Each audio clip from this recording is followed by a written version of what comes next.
situation. So, and then the agenda item which is measured today is the issue of the Secretary to Parliament, who was going to give us the situational analysis. I don't think that is going to take more than 30 minutes. So I think that we can still continue, because it will be very rude that we make people wait for an hour and then adjourn the meeting when it could have been done earlier. Thank you, Chair. Thank you. Dr. Khai? Covered, Chair, thank you. Okay.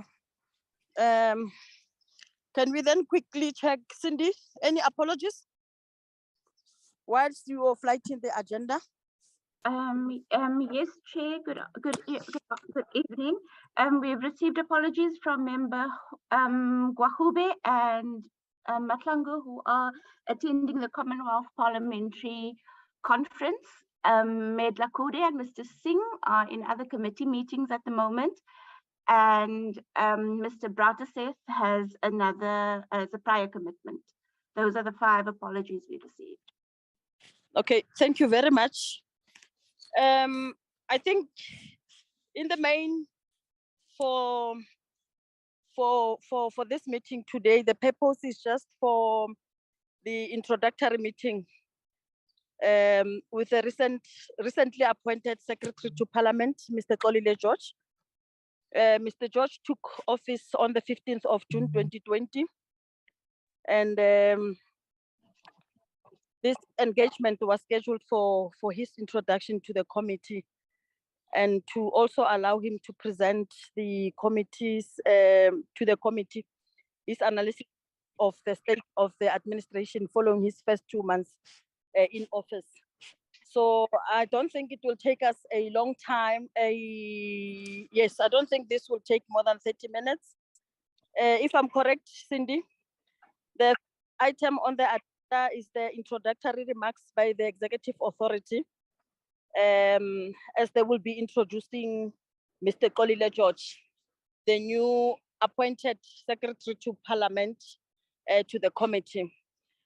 Without any waste of time, Speaker, can I invite you to the platform and introduce Mr. Xolile?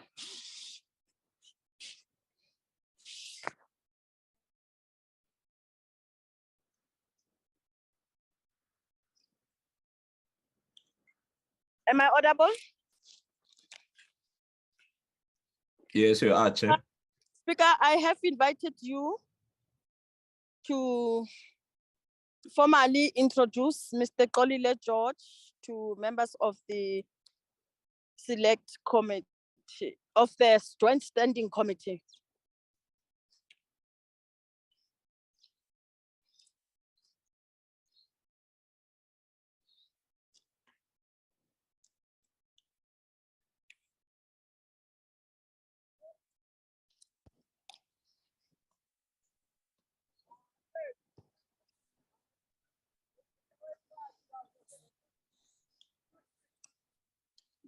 Cindy, can you check if the speaker is still in the platform? Chairperson? Yes, that. No, the speaker is no longer on the platform. Né? She has had a problem with her iPad before. She had joined with her phone. She said wherever she is, the network is not as good. Né? I think that although we were supposed to have been introduced by her, but let's allow the secretary to deal with the work, and then when she rejoins us, and then she'll give us. Recording in progress. Yeah, she'll be able to give her remarks even after the Secretary to Parliament has given the land. His situational analysis. Thank you, Chair. Okay. Dr. Xolile, it's unfortunate that the speaker had to leave the meeting unceremoniously. Hello, Chair. Hello, Chair. As you get, hello. Hello, Chair. It's Mike from the Speaker's office. Yes, Mike. The Speaker is listening. I think she's gadget had disconnected, but she's listening now through my phone. Oh, okay, sure. Speaker, can you hear them? She can. Yes, I can hear you, comrades. Thank you very much. I'm really sorry about this. I don't know what's happening to my Wi-Fi here, but I am here. Chair. Yes, I had invited you to Mr. Kolile George, who has been recently appointed as the Secretary to Parliament. Okay, thank you very much, Chairperson.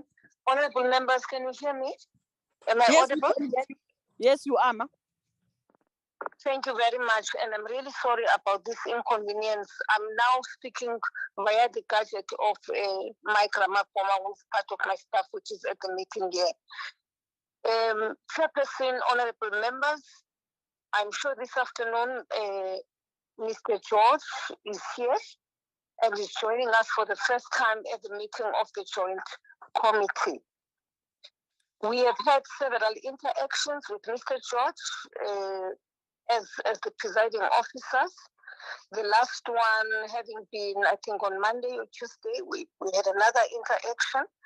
And of course, with regards to some of the reports you expect him to present to this meeting, he will be able to do so. Comrade George started working in Parliament on the 15th of June, honorable members, as you would know. You recall that initially I had made an announcement that the Secretary of Parliament would start by the 1st, would have started by the 1st of June. And when we could not take that matter at the time to the National Assembly, we then decided that we should then give him an offer from the 15th of June. So, Honorable, Mr. George is here now with us. We have received several reports from him, which gives us a scan of the environment in Parliament, both as it relates to administrative challenges and resource challenges of the department, of the institution. But we've also discussed a whole lot of issues related to issues of human resource, and I am sure as he was requested, he will be able to then present that environmental scan to you this afternoon. Thank you very much, Honorable Chairperson. And once more, I really want to apologize for what is happening here. Thank you very much, but I will remain on the line. I will still listen via Mike Ramakoma's cell phone. Thank you very much, Madam Chair. Thank you very much. I will now invite all political parties who would wish to comment on the appointment of the Secretary to Parliament.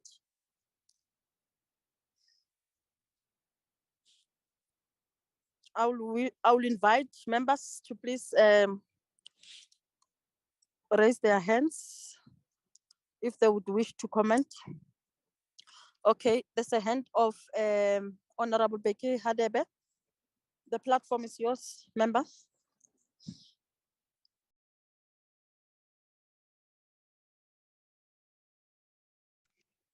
No, thank you, Chairperson. Good evening, the members of the Joint Standing Committee, plus the members or the members of staff of Parliament. I think that first of all, we'll have to appreciate the work done by the Executive Authority in ensuring that we have a permanent Secretary to Parliament. Let's hope that he'll get all the support he needs so that he can execute his job with diligence and speed. And then what is also very important is that you also appreciate the Joint Standing Committee of the effort it has put in ensuring that the appointments was done. And then although it's over 5 years, but as we're speaking now, we're having a permanent secretary to Parliament. I think that the Parliament will organize itself. And then if we remember very well, we said that we didn't pressure the Executive Authority to appoint the CFO and the Chief Protection Officer. As we said that we want a situation whereby the Secretary to Parliament is involved in the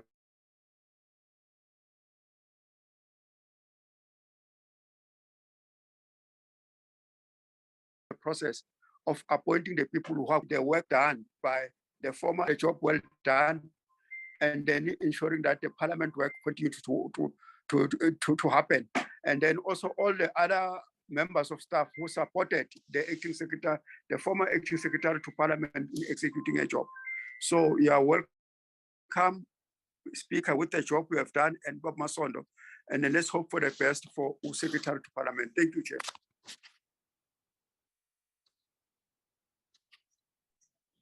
Thank you very much, Honorable Khadebe. I don't see any other hands. We will now proceed. Welcome, Mr. Kolile George. Can I now officially invite you to brief members of Parliament and members of the public on your observation in your 2 months in office? You're welcome.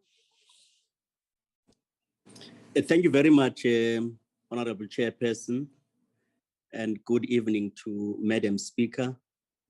Good evening to all the members of the Joint Standing Committee, as well as my colleagues who have joined in the platform. I really appreciate the opportunity to have this first interaction with the Joint Standing Committee on what it has reflected on and expected me to share the preliminary assessment and observations I have made in regard to matters that will require focus in terms of our work going forward. I certainly consider it as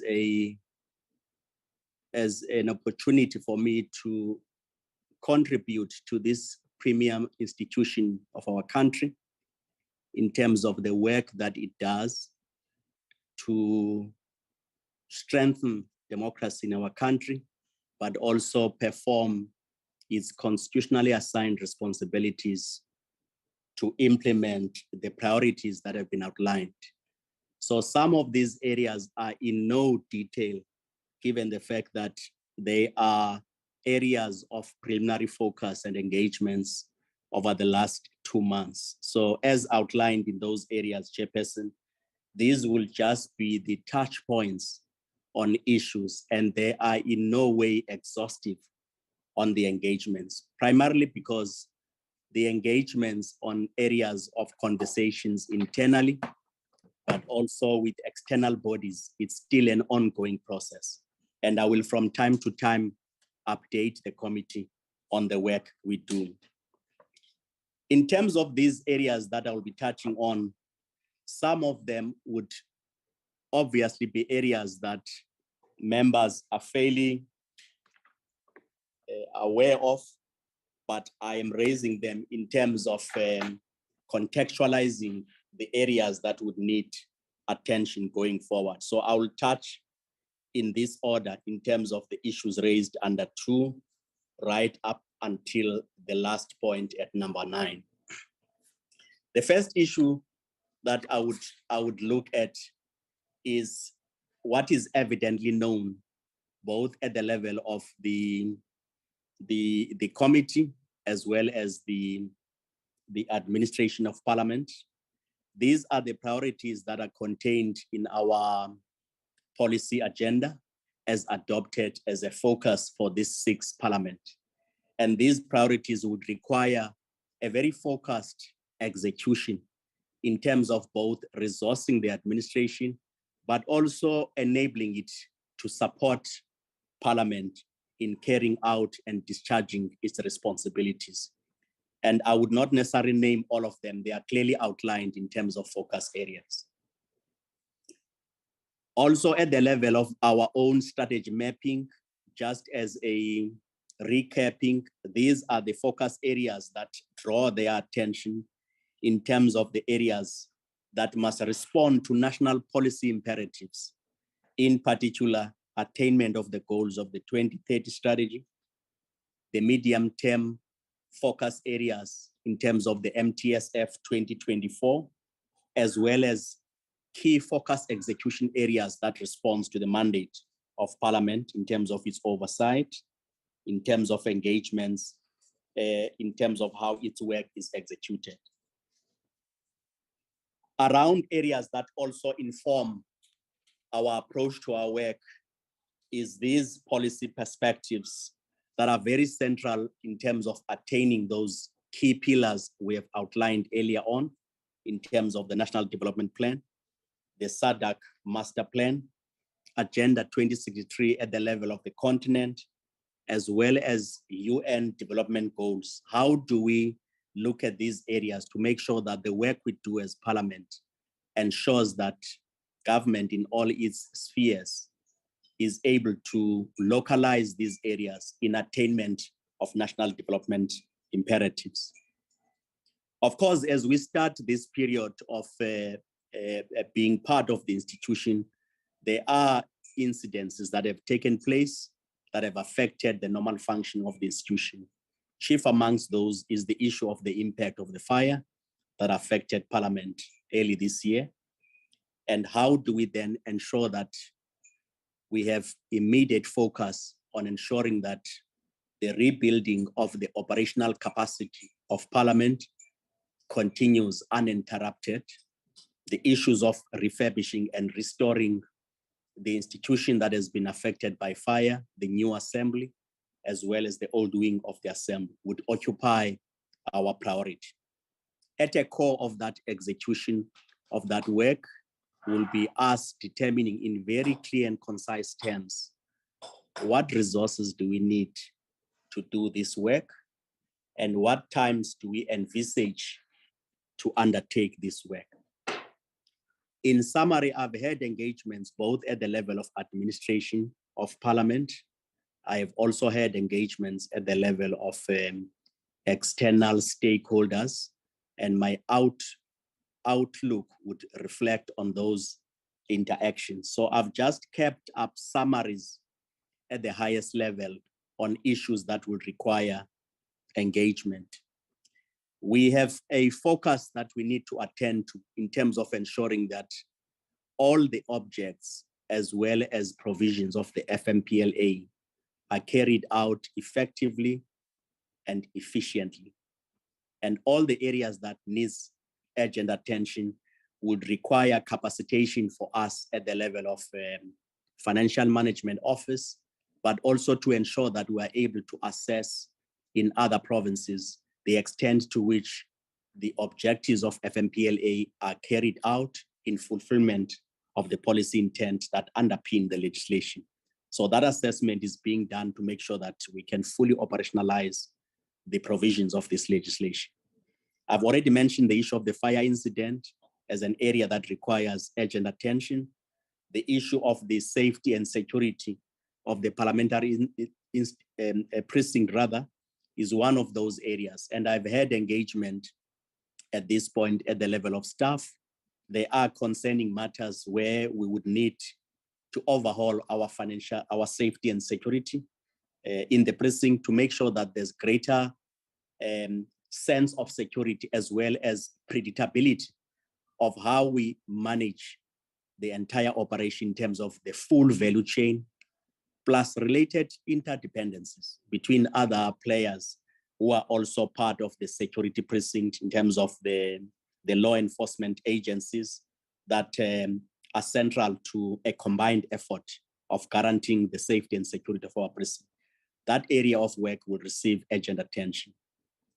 The working relationship with Department of Public Works and National Treasury insofar as dealing with the reconstruction and restoration of Parliament becomes of paramount importance. And we will be looking at that. At this point, I've already had engagements with Public Works to look also at areas that at face value, they have a dual dimension. The fact that at the level of office, we relate with them, the management, the maintenance, but also the potential areas that could constitute threat into the safety and security, given that we've got a multi-tenancy relationship of many stakeholders who are part of being housed in our offices. How do we ensure a reconciled management of the interoperability of different tenants that we have? Part of my discussion with Public Works, I have raised this matter and expressed a view that in the most ideal it will be important that the precinct of Parliament does not have multi-tenancy occupation. At best, we release the capacity that we have for full attention and full utilization by Parliament.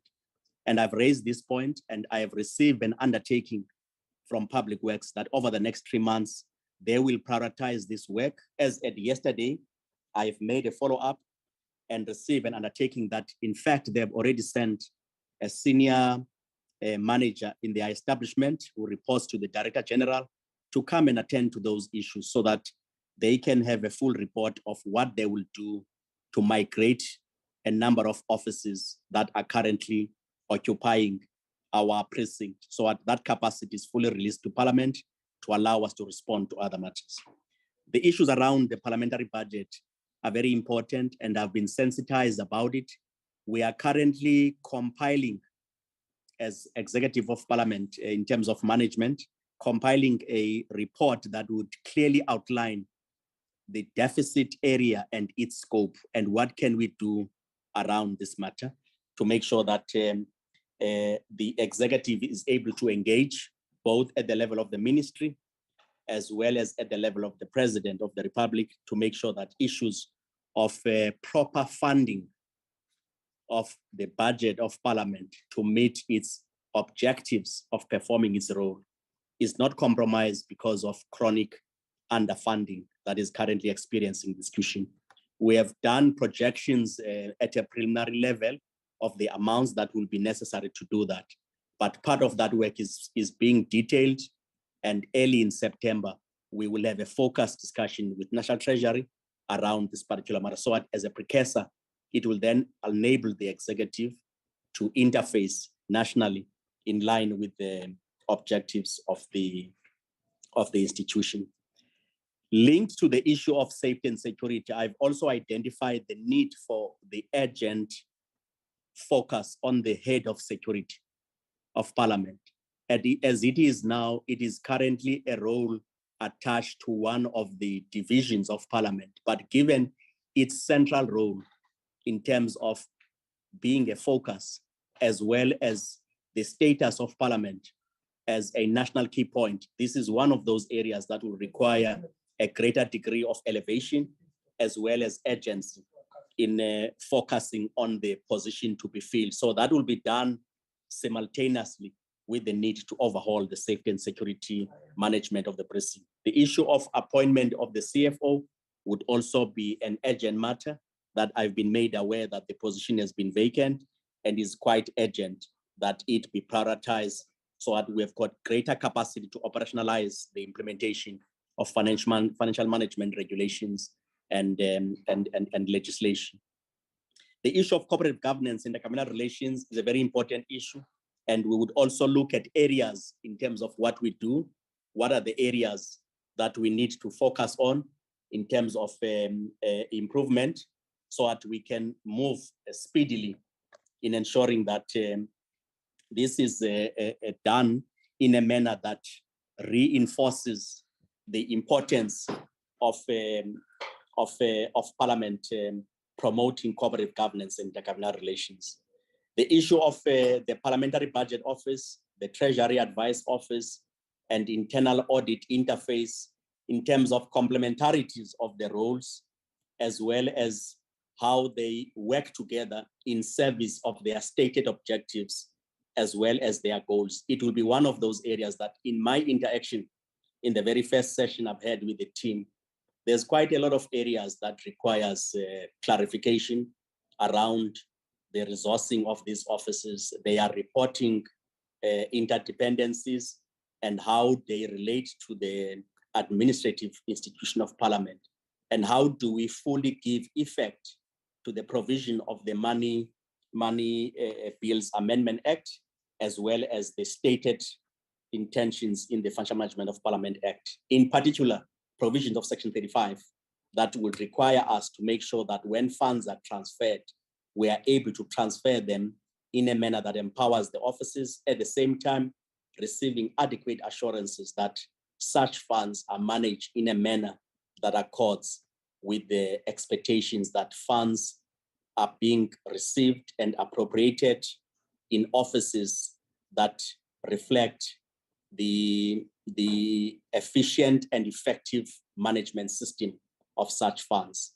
So part of that, dealing with those clarities, would help us to make sure that these offices are properly enabled to discharge their responsibilities properly.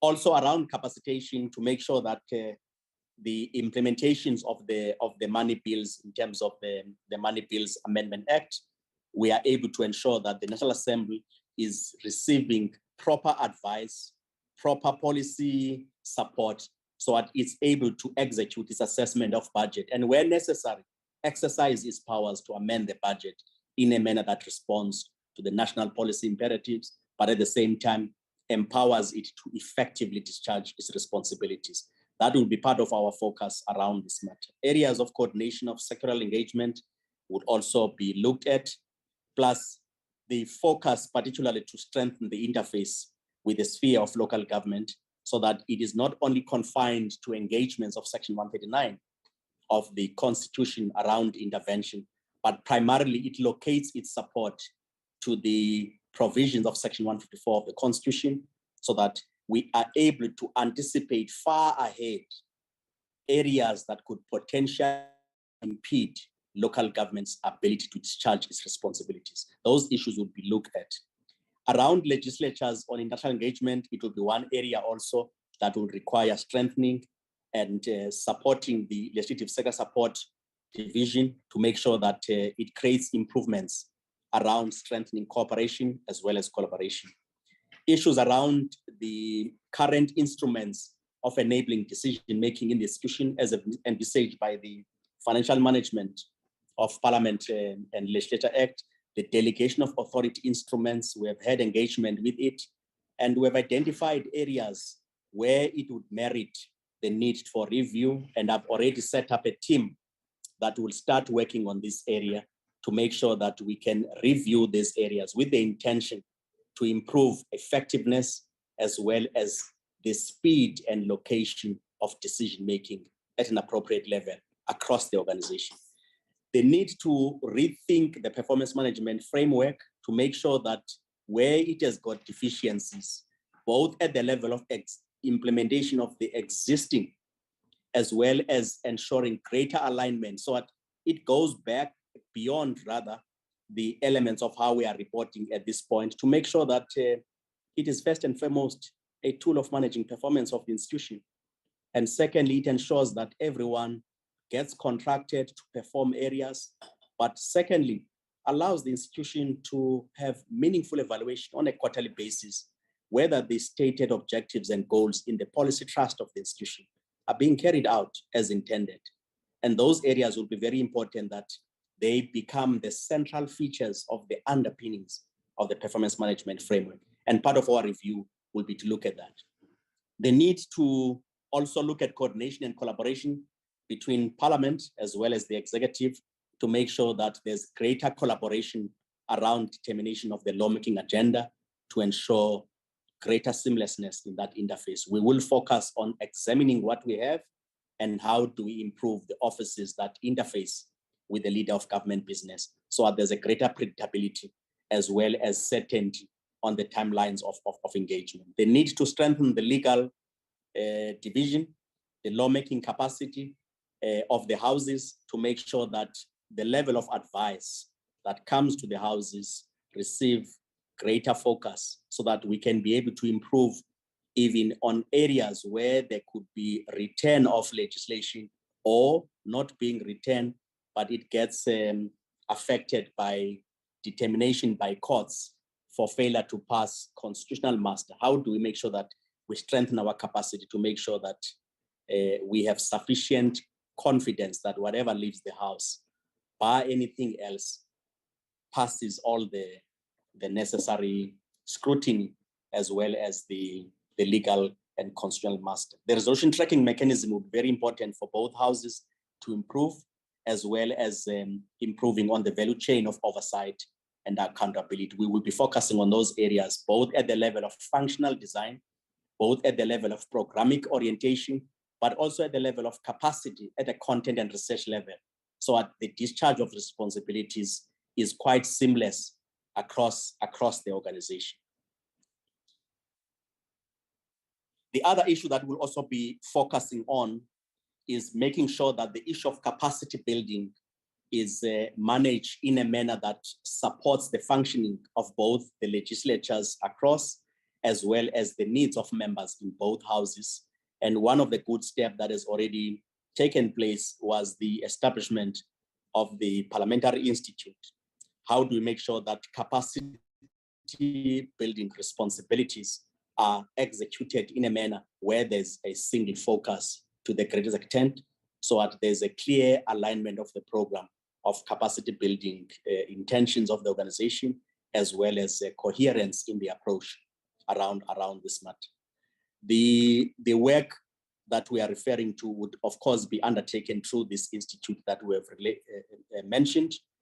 The need to improve labor relations in the organization will be very, very important. And some of these issues I have picked up in my engagement with staff that I've had recently, where you could see that my own observation as a new person, there is a room for improvement around this area. The management labor interface, it needs to be improved, including management of the realities around the contradiction of the relationships that exist between management, and how do we manage those areas in a manner that reinforces organizational goals in terms of supporting, but creating greater clarity to everyone how these relations are structured, how they are managed, and how do we improve. We think there's a need to improve the environment.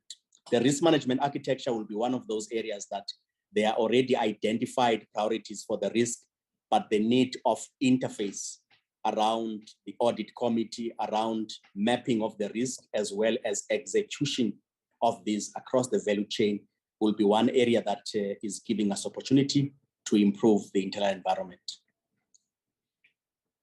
At the level of external stakeholders, Honorable Chairperson, I've already met with the law enforcement agencies around the work they have done in regard to the question of the fire incident that we have, and received necessary assurances that their own work has been concluded and they are busy with court matters in terms of dealing with the outcomes of their own investigation. I've also met with the National Commissioner of Police around their own work that they have done in determining the incidences that have taken place around the precinct, insofar as their own contingent that they are responsible for in managing their presence here, and the work that they have done, including actions that they have already taken. But also having indicated to us that there was also an expectation for us to undertake our own work in terms of our own investigation, in particular, the root cause analysis of issues that could have contributed or weakened our own environment to be able to create conditions that may have led up to that area. So that expectation for all the parties has been made very clear by them, that they expect us to have taken out our own responsibilities. And so have been made aware by management that such work has not been done to date. And I think it's one area that we will be able to prioritize to make sure that we're able to conclude this work as a basis of improving the overall security apparatus in the precinct. I've also met with Public Works and Infrastructure, and they have indicated to us that they've completed their assessment around the technical assessment of the fire, and they've done detailed assessment around this matter. And it's quite area that would require significant resources for our own focus. They have determined what we would need for the old assembly, and they have also made determination in their own cost estimate about restoration and rebuilding of the new wing that was completely gutted. And they have indicated to us that we would need to make sure that we make determination about the focus of what needs to be done going forward in ensuring that this work is completed and it is done. They have given us estimates of the timelines within which such work can be completed. We have also met with the National Treasury as part of the focus on the restoration of those two buildings. and they've indicated to us the need for us to share in detail the full assessments that have been done by Public Works around these matters. So last week we met with the Treasury. We were also supposed to meet today, but they have since indicated that due to other pressures they could not come down to meet with us here in Parliament, as per their request that they would also want to inspect the facility to match their own appreciation of the significant impact that the fire has visited into these two buildings. So we will reschedule that, but given the urgency of the matter, I have also been in communication with them today to say, if possible, by next week, we need to finish this work so that it forms part of what needs to be prioritized in terms of the medium-term budget policy priorities. The impact of the work speaks to the issue of how the buildings have been impacted. And as we look at it now, the impact around the chambers of the old assembly and National Assembly, the committee rooms that have been impacted by the fire, and also the offices of political parties and administration. So the total number that has been affected is as indicated, including the numbers for staff and the numbers around political parties. The fundamental question is then, what do we then do to make sure that much as we have experienced this disruption, are there any measures we are taking to make sure that we restore and create stability in the functioning of Parliament, given this reality that we are facing? And in terms of the short-term estimates that we have done to make sure that we are able to operate until end of March, we have made our own quantification of what needs to be done to prepare for the State of the Nation address, as well as the sittings around the medium-term budget policy statement, as well as dealing with issues of interim responses to support of members in terms of the NCOP and what capacity do we need to restore those offices. We have made a determination around that, and NCOP work has now been done, and the office is now in a functioning mode as a house. We are also identifying offices, Chairperson, in terms of the interim, to say what do we do under the current circumstances, having secured 70 offices so far. The additional office capacity we have identified at 90 Plain Street at the 4th and 5th floor to make sure that we can provide some relief in terms of offices for members. There's a capacity that it can yield 155 offices in terms of remodeling the office. They are currently occupied by our staff, and we envisage that over the next 6 months, we can be able to complete this work, both moving staff as well as remodeling the offices so that they meet the requirements of members. So we envisage that at West, immediately after SONA, those offices would have been completed, and we've made provision for that. We are also identifying additional 54 offices so that we can complete the contingent of offices. And those ones would help us to provide that. We don't have them in the immediate precinct, but we think that outside the precinct, we would also identify those.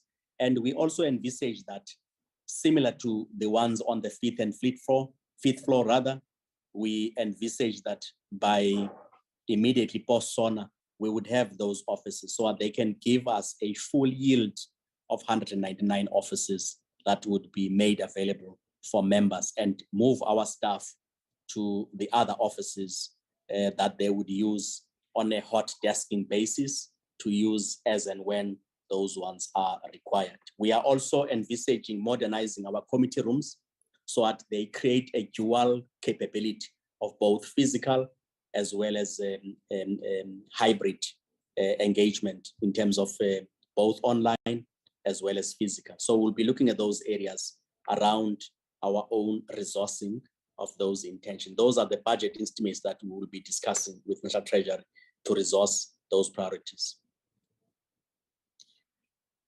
On the area of the budget requirements, as per in summary, to deal with the joint sittings and sitting of the National Assembly, we are in engagement with the City of Cape Town to continue utilizing the City Hall. In principle, we have agreements with them, and we are busy quantifying in detail so that we give them certainty of the days in which we would need City Hall, so that it can be aligned to the programming work as envisaged for performance of the work of the NA going forward. So we are also targeting them in terms of ensuring that they will release the work on an urgent basis based on our projections between now and end of March. The capacity they are able to yield is similar to how they have accommodated us last February rather, in terms of the State of the Nation address. So there's a full focus conversation with them around that matter. The medium term, there was indications around the need for us to determine a modular infrastructure that would create capacity, as well as this assessment of restoration. The timelines, however, are affecting, because what we have been given both for the restoration work is envisaging anything anywhere between 36 months and 42 months in terms of restoration of both houses. And our estimates so far on the modular structure is also not yielding us immediacy in terms of the capacity of the infrastructure being available in the soonest possible timelines. It is a year and above, and it will require policy decisions to be able to say, do we proceed with this determination? And if we proceed, what happens on the issue of the restoration? Do they proceed simultaneously? Are they immediately presenting us with options around accommodation that would create permanence going forward? And those policy decisions will still be substantively presented for decision-making at the level of executive authority and for further guidance in terms of further determination. And we're working around that. So at the level of outer figure projections, we have made quantification of what we would need in the short and medium term in terms of restoration of both the National Assembly as well as the old assembly, plus the quarterly requirements that we need between now up until end of the March. I mean, the short-term requirements rather. We are also highlighting, Chairperson, the timelines on our statutory reporting obligations around the first quarter performance of the organization, as well as the annual report submission, and thereafter subsequent dates for their own tabling. The second quarter performance report target dates we have outlined, and we intend meeting these deadlines to make sure that we remain in line with our own engagements to meet the statutory provisions of reporting obligations in the organization. Also on the area of risk assessment for the year under question, these are some of the areas that will inform our work. So at these issues that have been identified, they received greater focus, and I would not identify them elementary, but these are all part of the menu of what will occupy us in our risk metrics to make sure that we identify intervention that help us to respond both at the level of human capital, capability, and competency, as well as alignment to the strategy. And we're currently doing work in the org review that will help us make such alignment around those matters. On the area of accommodation, it's currently, of course, a major risk focus for us that we need to have a clear commitment to execute to make sure that the current disruption is minimized to a level where we are able to provide support on these areas of work for the houses. And on the areas of the management of support to members, we would also be looking, as I've identified earlier on, the need for us to strengthen our support to make sure that at the highest level of commitment, we are able to get the institution having less disruption on its work going forward. For the area of the office accommodation, Chairperson, you may not find on this slide, but I think for assurance to the committee, I would like just to highlight for the NCOP to indicate that in terms of the readiness of the office to accommodate all the members.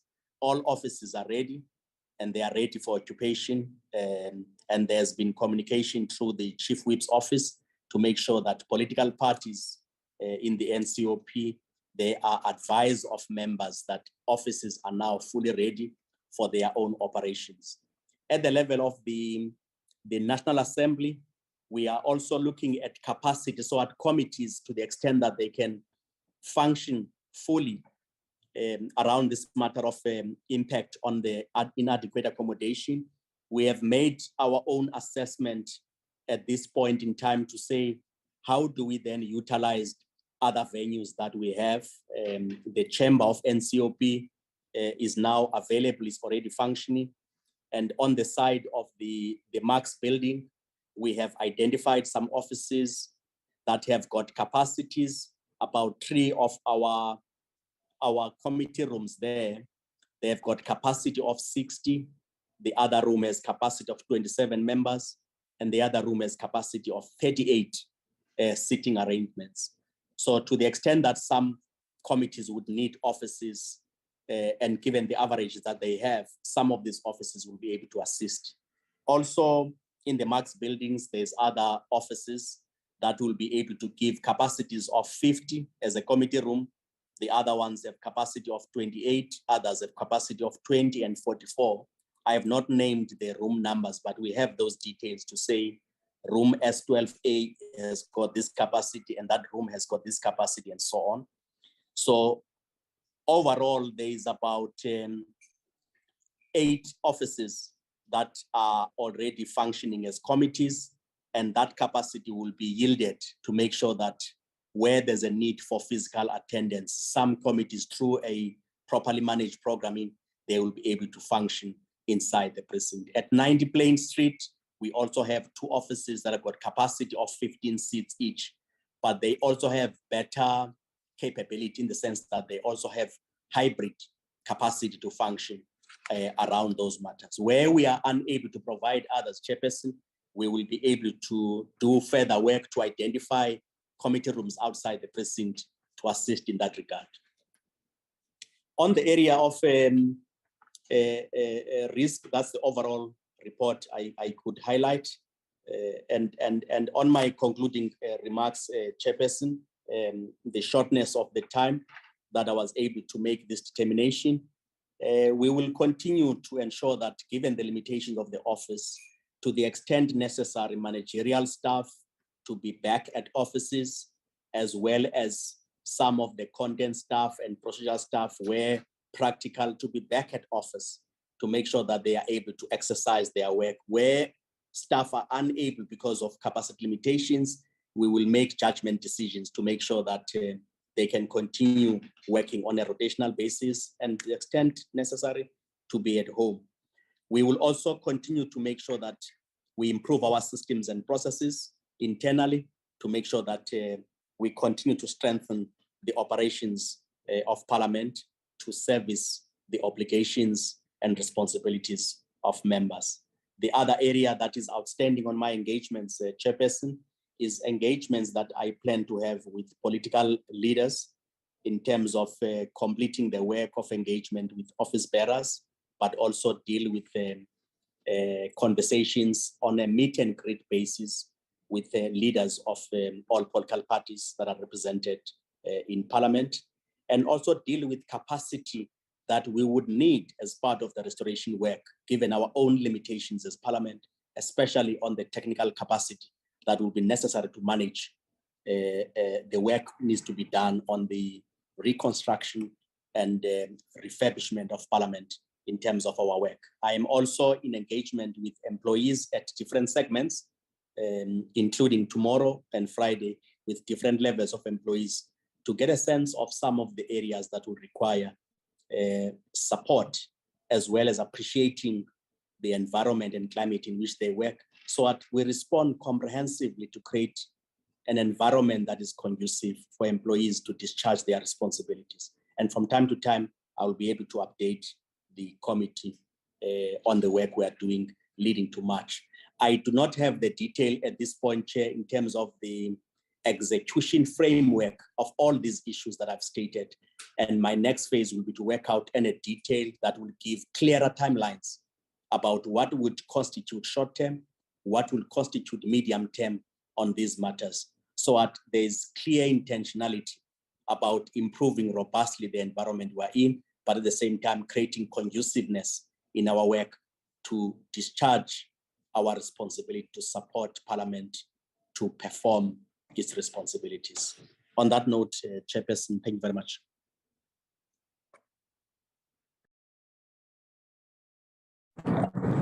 Thank you very much.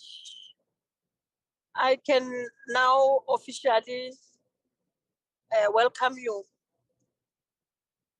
as the Secretary of Parliament. Thank you very much for sharing your vision with us.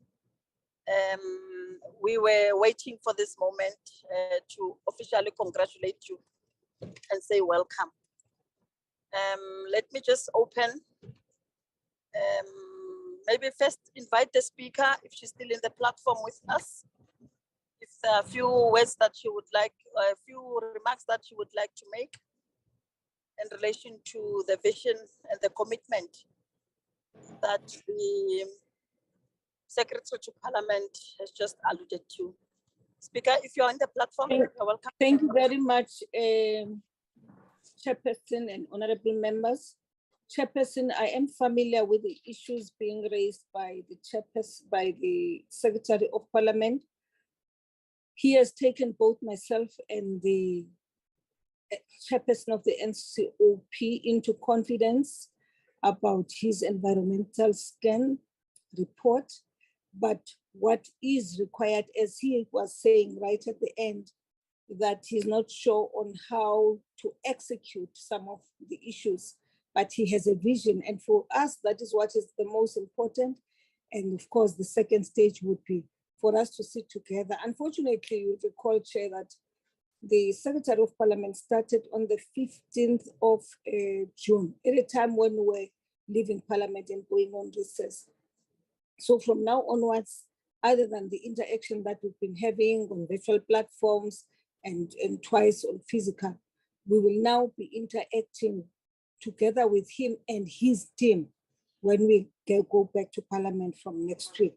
So I'm just saying that, Chairperson, we really appreciate the work he has done already. And I'm sure in the regular interactions between the committee and the Secretary of Parliament, you will get more information about that which he is already doing. There are certain things which he has sensitized us about, such as the issues of delegations of powers and so on, and therefore the difficulties of implementing some of those. So we will deal with those matters as we go back to Parliament, Chairperson, and we will come and brief the Joint Standing Committee on Finance. Thank you very much, Chair. Thank you very much, Chair, for the opportunity. Thank you very much, Madam Speaker.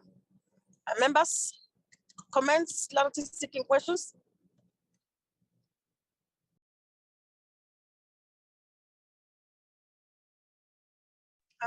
I will note, I see the hand of Member Moletsani. I see the hand of Member Sheikh Imam and the hand of Member Khadebe. Those are the three first hands in that order, members. Thank you, Chairperson.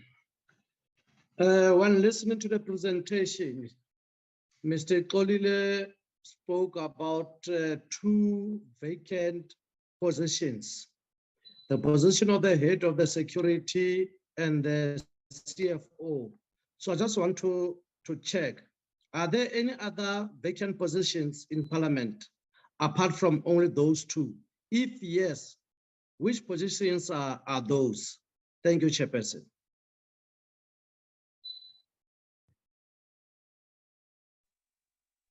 Thank you very much. Can I go ahead, Chairperson? Of course, yes. Yes. Thank you very much. First of all, allow me to welcome our new secretary, Mr. Kolile George, to Parliament. And we do hope, sir, that you will do justice to the position you are going to fill. I like the idea of your resolve that you would like to engage different political parties. I think it is the right route to go. The more engagement we have, I think the more conducive it will create an environment for us to work together. Now, I see you have made a lot of observations, and I must congratulate you on your report. It was very extensive, very comprehensive, raising and highlighting a whole lot of your observation, challenges, and issues that you need to deal with.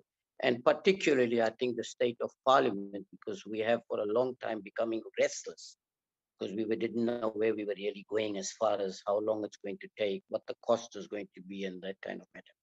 But I have one concern, and I must be honest about that. While you have made a lot of observations, you have engaged with staff, you talk about this is a premium institute, and you talk about vacancies. I'm given to understand, sir, that you have just appointed and extended a contract for Mr. Sitole. Now, in terms of page 13 of the parliamentary report, which I believe is now changed because we're not tabling it here today. So if you're not able to respond, I can understand, but I think at the next meeting, perhaps you can. You have extended the contract for Mr. Sitole by another year after it being extended to 8 months, despite the audit committee saying that he did not have the necessary qualifications, not the experience, not the expertise, not the skills, and more importantly, sir, there's been a protest suicide on the premises with so many employees complaining. And very importantly, the Public Service Commission, the inquiry that was held, had some damning report against Mr. Sitole. Could you please explain how is it that this extension of his contract after it expired for the second time, despite the report, the Public Sector Commission inquiry report, how did this actually happen? And it appears it's not as urgent as the other position, but it appears to have been given priority. Are we giving the correct message, sir, to all our other employees at Parliament that we don't respect their views, we don't care what happens to them, it's all about one particular person? I'd please like you to explain, and if you can't today, I'll understand, because perhaps it's not on the agenda for today, and on the next meeting at least. Thank you very much.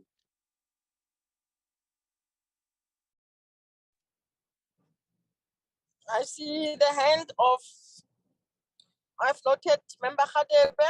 I see the hand of Member Khai and Member Singh. Then we'll be closing. In that order. No. All right. Thank you, Chairperson. I also would like to join Honorable Elaine Sheikh Imam in welcoming the report. It is really comprehensive indeed. It is comprehensive indeed. And then what I appreciate is that basically it goes to the heart of the issues which the Joint Standing Committee had been raising since 2019, basically. But what is very important, Chair, is that when you look at the strategic map of Parliament, of the strategic plan of Parliament, the issue of strengthening oversight and accountability and public involvement, international fora, those programs are going to need proper funding. We know very well that we had the lapses, as the Zondo Commission has indicated, on the issue of oversight on the side of Parliament, of which we, to some extent, we agree. There were lapses there and there, but the issue of the financing of the portfolio committees, resourcing them to ensure that they deliver quality work. What is critical, Chair, here is that when they say, when a portfolio committee is going to visit a particular site, doing oversight, it's critical that before they go there, they get a comprehensive report about the issues which are happening in that site or that entity they'll be visiting. So this issue means that we must have extra resources for our Parliament. So the medium-term budget policy statement is around the corner. Next week, it will be September. So basically, the Minister of Finance will be indicating how the budget will stand by how it will look like next year, in the next 3 years. So what is critical, Chair, is that I'm worried by the fact that one, they could not, the secretary and his team could not meet treasury. And then when you looked at the proposed program which you had, around the 14th and the 9th, we'll be dealing with the issue of parliament fire, the issue of the engagement of the executive authority with the Minister of Finance. So how can we be assured that even before the medium-term budget policy statement is issued out, all the processes will have to follow within Parliament and the Treasury itself, so that we can hit the road, the ground running? Thank you, Chair.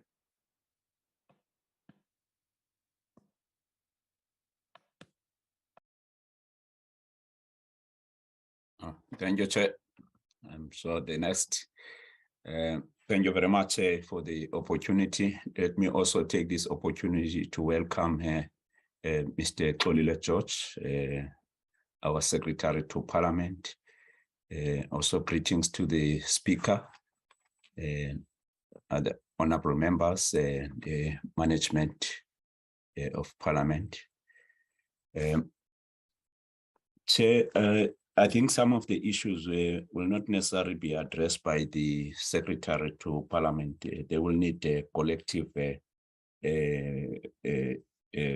input, but also from the executive authority as well. But we were throwing these issues so that they also form part of a discussion with the relevant structures within Parliament, including the executive authority. One of the issues that are raised on the strategy mapping is the reduction of poverty, inequality, and unemployment. I don't know if Parliament does have a tool or will have a tool to measure whether we are now reducing poverty, we are now reducing unemployment and inequality, or we rely on government to provide us with those reports, because we need to, as Parliament, to have a tool of our own so that we are able to measure whether we're meeting those issues that are on the strategy mapping. I will also follow up on the issue of filling of critical posts. I believe, Chair, that one of the critical posts is the post of the registrar on the ethics and members' interest. It's been vacant for a long time. To add to the two, I don't know if there are any others. So I align myself with the question of Honorable Milton. If you can list them, but they may not necessarily be filled in the same time, but just to have an understanding of how many, which are the critical vacant posts. But in terms of addressing their filling, it may not necessarily be at one time, just to have an idea. I think as the Secretary will be approaching various structures, including committees, I think that there's one issue that I find when I joined Parliament was confusing me, is around the supervision of committee staff. You find there's no kind of like a central way of supervising and coordinating staff. The issue, I think, should be addressed. You find the content advisor, committee secretary having within the committee having their own boss that they report to. The researchers of the same committee have their own boss, which is separate from the boss of the content advisor and the secretary. The committee assistant has his or her own boss. Now, if you, as a chair, you have a problem, so you must have all these four bosses under one roof to address the issues of these various members of staff. So there's no kind of like a central coordination where you interact maybe with one person. I believe that is something that need to be addressed. The second issue is on the advices that we receive as committees from the procedural advisors and the legal advisors. If you're dealing with the legislation in the committee, you find that sometimes they would contradict each other, and that would confuse members of the committee. I think it's something that needs to be attended to, because I've observed it in various occasions when we're dealing with the legislation. When you check the advice of, sometimes the legal advisors would agree with the office of the chief state law advisor, but then the procedural advisor will have a different view, and that confuses a committee and will not know which advice to take if there's that contradiction. The other challenge I think that need to be addressed is around this issue of lawmaking. There are lots of bills that are not being attended to. I remember in one of the program and committee meetings, this issue was raised. I think it's a matter that should be also followed up. I see that it's one of the priorities that need to be strengthened, that is mentioned amongst the priorities of a parliament. There's an issue that is raised with regard to working with legislature on issues of international work. My view is that it should not only be limited to international work, but also on oversight. Sometimes you go to a province as a committee, there's no coordination or participation by members of the legislature when you are in their space as a committee. So I think we need to also coordinate cooperation around the issue of oversight as well. The other issue, Chair, is around the, I'm glad that the Secretary is mentioning this issue of the resolution tracking mechanism. It's a matter that we've been raising consistently, but we don't see results. We table reports with recommendation and adopted in the House. You'll never hear anything about their implementation after they have been adopted by the House. On the issue of the structures of Parliament, I would suggest that Chair, we leave that issue to the executive, whether the modular structure and the restoration should take place at the same time or not. I would rather request that we leave that to the executive authority to decide, and then perhaps report to the committee. The last point is on the public involvement. We once in one of the meetings of the committee requested that we always have this 4.8, the channel 4.8, which is, I know it's live now, that Parliament uses, but it's not accessible to ordinary people. That was acknowledged by the executive, and then we were informed that there are negotiations, I think, with Centec. So I think it's a matter that must still be followed up so that the people can also access the business of Parliament without having to be on paid channels. Thank you very much, Chair. Chairperson, thank you very much. I'm going to be very, very brief. Firstly, forgive me for the background. I just got back from oversight visit where we have been with the Auditor General here in Pretoria for the whole day. And I missed most of the presentation, but I want to use this opportunity to congratulate Mr. Xolile George again and welcome him and assure him of our fullest cooperation in ensuring that Parliament as an institution is well recognized by not only South Africans, but by international bodies in the way we conduct ourselves. I just want to underscore what Honorable Hatebe said about a meeting with Treasury and the budget. And I think the STP will know that we have for many years been talking about challenges with regard to the budget, the allocations we get from National Treasury. But I think in the last 2 years or 3 years or so, with the onset of COVID, it has had a positive impact in that I'm quite sure we've been able to save a lot of money in terms of traveling, not paying traveling expenses, etc. And we must capitalize on the savings that we've made. But I think what Honorable Hadebe says is very correct. A meeting with Treasury and Honorable Speaker, good evening. Sorry, I should have greeted you as well.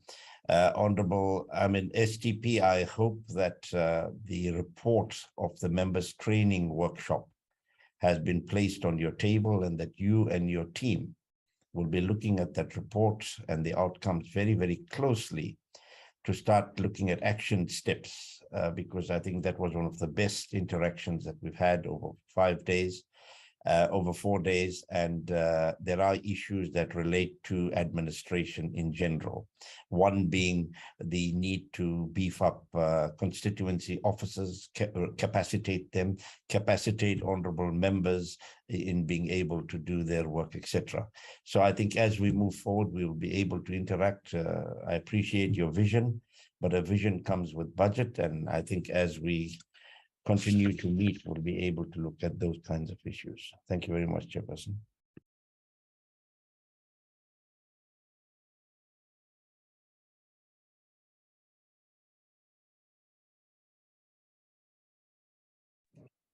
Thank you very much, honorable members. If I have my way, I would say that noted. Given the fact that Mr. George is failing you in Parliament, but I'm sure he will be able to respond to questions that have been raised. From my side, I'm just happy about the fact that you have highlighted the agency of dealing with labor issues, because without the committed span of control, you won't be able to achieve any of your objectives.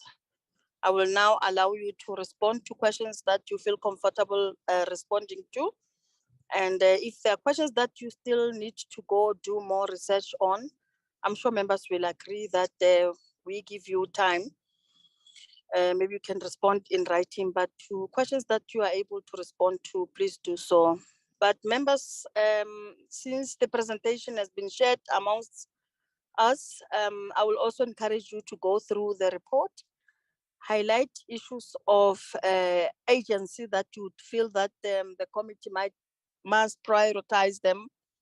Then we can see how do we then incorporate those issues in our program. Thank you very much. I will pause for now and invite Mr. George to respond to questions. Thank you very much, Honorable Chairperson, and thank you very much to honorable members for positive comments of expressions of support and also appreciation of the reflections made so far. On some of the questions, Chairperson, maybe I'll make preliminary comments, and to the extent necessary, I'll be able to go back and do more work on some of those areas. The issues raised by Honorable Moletsane is around concerns on vacant positions other than these ones that we have indicated that they are of utmost urgency. Indeed, Honorable Moletsane, we are not only going to prioritize these positions, there is quite a number of vacant positions in the organization. But what is important is that at the point of intervention, it is always important to appreciate that any organization evolves. And as it evolves, it adapts from where it is to respond to strategic imperatives that arise from time to time. So priorities of the sixth administration would also be central to how we approach this matter. As I joined the organization, I've been made aware that the organization has been on a path of reviewing its organizational structures and related matters around operational model, as well as issues that pertain to how to create greater alignment, as well as regrouping of positions. So indeed, those matters would then inform us, even if we have a situation where there is vacant positions. A key criteria amongst this approach would be the degree to which we determine which positions are urgent. They may be vacant, but which positions are urgent and what constitutes that urgency? What is involved in dealing with those positions? In other words, the degree to which they may materially impact on the strategic pillars of the organization, as well as stated commitments in the annual performance plan. The second issue that will inform our consideration is whether, as part of the reviewed organizational model, both at the level of structure and operating arrangements, those positions, vacant as they are, they remain vacant going forward. In other words, they will still meet the criteria that they are necessary to execute organizational strategy. So I would have an opportunity to go through that as part of the org review to make sure that the process is not impacted unduly in terms of delaying its support to the execution of the work of Parliament. As we sit, I'm advised that there's about 222 vacant positions in the organization. And about 27 of these are currently at different stages of being filled. And that takes into account needs that have been identified and have been confirmed. So we would look at this vacant position to make sure that where possible, they may not have to wait the full scale review of organizations so that we don't impact detrimentally to the attainment of strategic objectives. And we will work out a clear plan of execution around this matter. Honorable Sheikh, you have raised the issue of appointment of renewal rather of one manager in the organization, and there were issues that relate to the conduct of the employee and so on. I am new in the organization, Chairperson, and as I came, I have been advised by management of positions that are urgent, and some of them, they also relate to contracts that have come to an end. And it becomes fairly difficult for any one organization to arrive, and within your arrival, you are able to make a determinative position to say that this position, I no longer require it, or this is what needs to be done. I have renewed 2 positions at the senior level, one for strategy and governance that was very central to the execution of the response to the issues of the Auditor General, because that vacancy happened in the middle of audit period. And the position was very instrumental in dealing with issues of performance management in the organization. And I made a judgment call that whilst we are in the middle of this, I am unable to make a determination whether the position would be reviewed, it may no longer be required, and so on, knowing the value of strategic management in the organization and performance. So I renewed the position for a year just to get time to make a full determination on how the function will be executed, so that also I do not materially impact negatively on the work of the organization. The second position that has been brought to my attention recently is around international relations, the vacancy that Honorable Sheikh has raised. Again, the work done by Parliament in terms of the increasingly undertakings that are running right at this point, and the centrality of the employees in terms of supporting international work. And similarly, I made a consistent decision to also renew for a year. However, if there are any issues that as member has raised, which I'm not aware of, I will be able through engagement with HR to understand where those matters are, so that there's a fair assessment of where these issues are. And then I'll be able to have a much more determinative position on how these matters must be attended to. So my approach is to deal with matters fairly objectively and take into account balancing the need of the organization, as well as ensuring minimum disruption on matters that pertain to the work of the organization.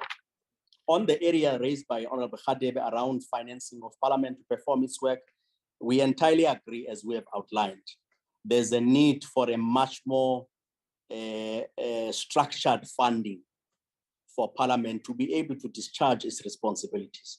Of course, that will also take into account issues raised as key recommendations arising out of the Zondo Commission, how to strengthen the work. And once Parliament makes its own assessment on how it wants to respond comprehensively to issues that would warrant structuring the organization to discharge its obligation, implement all those recommendations, we will be able to factor those in terms of resource implications.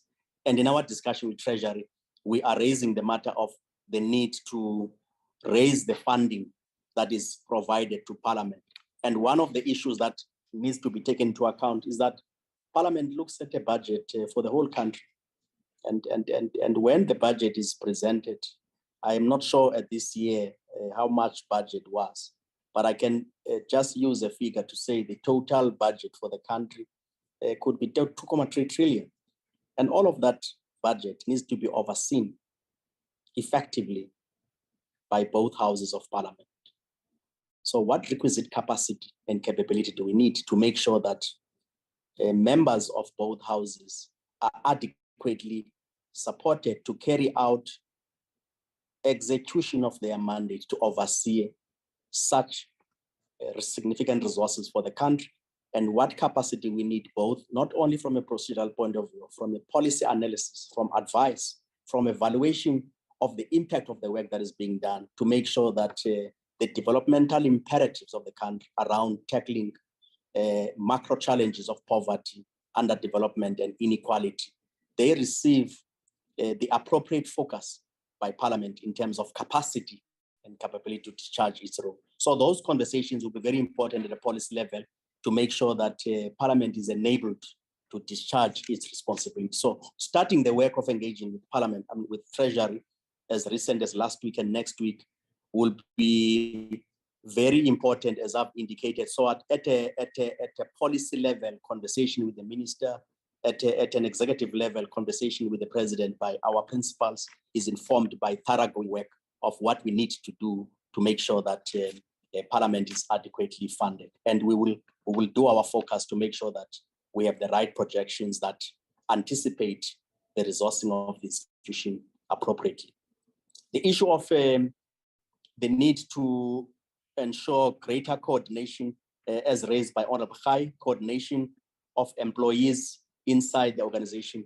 Our response to that will be that the operating model that we are currently busy with, it will help us as part of the macro design review to help us to make sure that the interface between procedural officers as well as content officers at the level of central coordination is not creating a misalignment. And those issues we will engage as management to make sure that to the extent that it is identified in any of those, we don't wait for a longer process and we actually deal with it for what it is to create greater certainty and greater clarity in the management of those roles. The issue of advisors, as well as content advisors, procedural advisors, sometimes providing contradicting advice to committees. It's a matter that I would also take up with the secretaries of both houses so that we can minimize this issue. What gives rise to it? At what stage is advice purely of a procedural nature? And at what stage is advice of a content nature? Is there instances where procedural advisors venture into content advice or vice versa? How does it arise? So secretaries of both houses, I'll engage them to make sure they give me a clear indication of what needs to be done to correct such anomaly as it is reported. The issue of bills that are not being attended to is an important issue. And I would also, I don't have the exact number and exact answer on it. I would also confer with board secretaries so that we know what is the meaning of not being attended to. Is it bills that have gone through committees or bills that have been referred from houses, but they have not yet been processed given whatever limitations.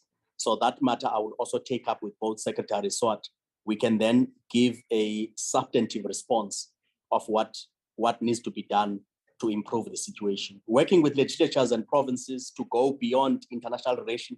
I just mentioned international relation, but the core of what I indicated, honorable members, was that collaboration will be very, very important on all matters, including intergovernmental relation, including oversight, including issues of managing employees and how to deal with the condition of service. So it's going to be a wide span of issues that must help us improve collaboration and coordination between Parliament and those legislatures. And we will define and engage at the legislative sector support to make sure that those issues are receiving proper attention and we have clear guidance on how we can improve a joint approach to these matters in a manner that reinforces the imperatives of interface between these legislative sector houses. The issue of resolution tracking mechanism we have raised, and we would also look at how this matter must be operationalized, the timelines on how we can make investment to improve on this matter, so that there's clear focus on chasing decisions made in the houses, decisions made in the committees, and whether those have been executed as intended. The issue of matters raised around Channel 404 and others, it's a matter I can go back. I don't have an answer on. I will confer with the head of communication, so that when I've got clear advice about the nature of the matter, I will indeed attend to the matter to look at how to best maximize our communication machinery to enable greater focus of public participation, as well as participation of communities around the work of Parliament. Honorable Singh, you have raised the issue of financial budget with Treasury. You have also raised the issue of training of members report. I have not yet looked at the report of training of members. I would source it from the relevant business unit and familiarize myself with the content. But I think you're underscoring the point of urgency around National Treasury being engaged, and there can be no better opportunity by now, given the fact that Parliament has been revisited with this calamity of a fire that affected it, as well as the issues that arise out of the State Capture Commission. What are some of the far-reaching implications that have a bearing on oversight of Parliament in terms of how it does its work, and how do we capacitate it so that it functions optimally to discharge its responsibilities to meet constitutional imperatives. So those issues would form part of a proper guidance on how we can execute our quantification of means to do so, and take into account the realities that some of them may require much more detailed work, perhaps not immediate answers, but making greater investment so that we are able to respond structurally and in a very comprehensive manner going forward to catapult Parliament to a level that is necessary to place it as what it is, a premier institution in the model of governance of our country. Thank you very much.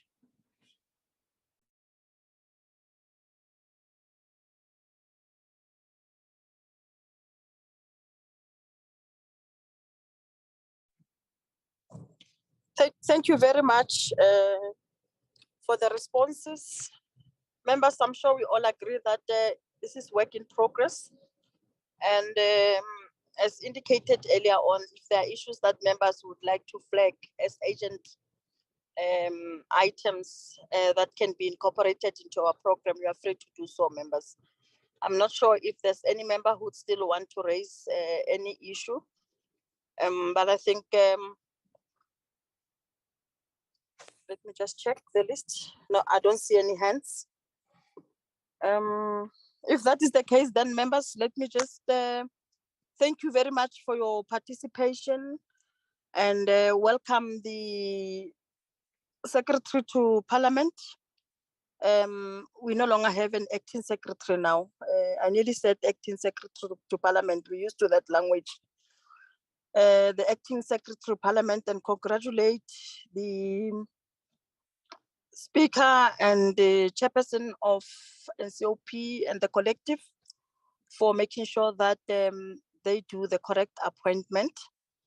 The commitment says a lot about the character of the person that has been given this responsibility. With those words, members, I would like to officially close the meeting and also indicate that because we're not correcting issues related to adoption of minutes and any other business that requires a quorum will not be entertained today because we're not a fully fledged committee. Yes, I just want to, let's just end it here, members, and thank you very much. Thank you, Chairperson. Thank you, Chair. Good night. Thank you, Chairperson. Thank you very much. Hello. Thank you, Chair.